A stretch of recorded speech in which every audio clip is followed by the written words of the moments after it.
La première technique de simulation qu'on vous présente aujourd'hui, c'est le choix de réponse. Donc, on veut amener l'enfant, comme son nom l'indique, à nommer un choix. Si on donne une réponse fermée, si je dis « Est-ce que tu veux manger une collation ?», l'enfant devrait dire oui. Si je lui dis « Est-ce que tu veux manger une pomme ou une banane ?», on s'attend à ce qu'il donne une réponse. Par contre, lorsque l'enfant est petit, on s'attend plus à un pointage qu'à une réponse franche. La deuxième technique de stimulation, c'est le questionnement ou les questions ouvertes. On amène l'enfant à donner plus de détails sur ce qu'il fait. Par exemple, si Annick va présenter du dessin ou des jeux, on veut poser des questions comme quoi, qui, où, comment. Voici Annick, tu peux présenter tes jeux maintenant. D'accord. Bon, ben, je vais faire suite à ce que tu dis.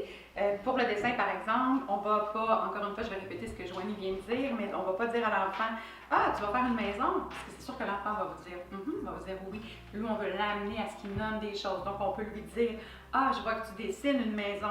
Qu'est-ce que tu vas mettre sur ta maison? De quelle couleur va être ta maison? Comment elle est faite? » On l'amène vraiment à tout décrire ce qu'il va dessiner.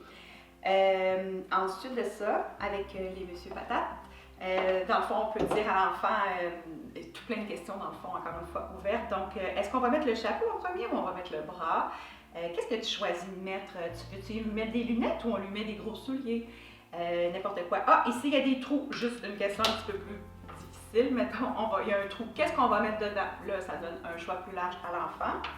Avec des enfants qui sont un petit peu plus vieux aussi, j'ai pris l'exemple des petites voitures. Donc, on peut demander à l'enfant, tu as choisi ces voitures-là, pourquoi?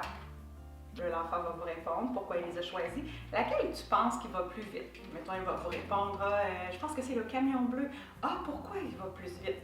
On peut lui demander des questions comme ça, ou d'écrire. Ah, tu l'as choisi celle-là, tu l'aimes beaucoup, hein? Pourquoi tu l'aimes celle-là? Parce que, et là, l'enfant va vous répondre avec de belles phrases. Alors voilà!